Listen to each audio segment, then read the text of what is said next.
Courte pour Vermette. Vermette relance attaque, rentre par le centre, laisse pour Desrosiers, va envoyer à Desruisseaux qui n'attendait pas cette passe. 1 contre 1, Eneberry face à Prudhomme. Eneberry attend de l'aide, réussit à remettre Arsenault. Son tir bloqué par Précourt, aucun retour. Voilà le premier tir de ce match. Il y aura une mise au pied pour Panocha. Morin récupère. Morin, une longue passe qui devient un dégagement. L'autre bout, est-ce que Leroux pourra remporter la course? Il n'y a pas de dégagement refusé. Leroux tente un tir, le disque il éveille le but! Et voilà, Jérémy Leroux qui marque et c'est 1-0. Oui, c'est pas comment, c'est combien, hein, on le dit souvent. Alors, Jérémy Leroux qui gagne la course à 1 contre 1 sur un dégagement qui n'avait pas été... Rondelle dans le fond du territoire, Panocha veut reprendre.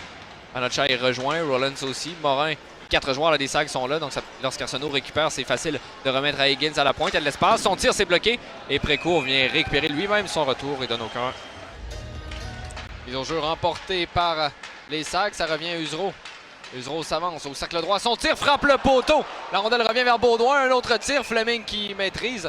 Meilleure occasion sur cette séquence. Donc laisse derrière pour Peteris Boulens, Boulens quelques feintes à Craig Armstrong.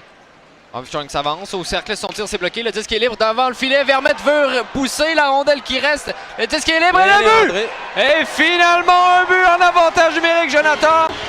Et c'est Craig Armstrong qui sera crédité de ce but.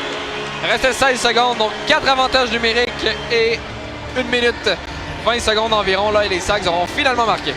La première unité d'avantage numérique là, devra prendre des notes sur cette séquence. C'est repris par Pilgrim Edwards, son tir dévié qui rate la cible complètement. Rondelle est dans le fond du territoire. Panocha perd le disque. Attention, on veut couper devant le filet. C'est Laberge, son tir et le but. Dit Laberge là, mais c'est plutôt Bélanger qui va récupérer cette rondelle. Donc Louis-François Bélanger qui marque son 7e but cette saison et l'écart est réduit à 1. Jonathan, alors qu'on venait tout juste de faire Vachon sera de retour. On va jouer à 5 contre 5 avec un joueur sans bâton en duquette. Un mini 2 contre 1 peut-être là pour Vachon et Morin. Morin s'en va au filet. Vachon, une passe pour Morin. Le tir, c'est bloqué. Desrosiers veut récupérer. Gardien de but Fleming et... semblait avoir le gardien à sa merci, là, Vermette là-dessus. Donc la rondelle... Il y aura pénalité. Au moins, cette fois-ci, c'est... Alors que ça revient à Massé, c'est Desruisseaux qui était au sol, se relève difficilement. On va confirmer la pénalité. On l'a vu aujourd'hui, il est rapide, bouge bien cette rondelle, mais d'aller à quelquefois causer des revirements. Là. Vermette avec le disque, le couper dans l'enclave. Il va d'un tir cette fois-ci, c'est bloqué. Massé envoie Vermette son tir, bloqué par Fleming, qui pour l'instant fait la différence. Milo Rollins qui est là.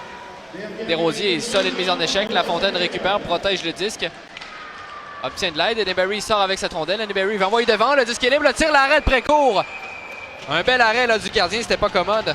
Il reste 52 secondes à faire. Ouais, devant Robert Orr.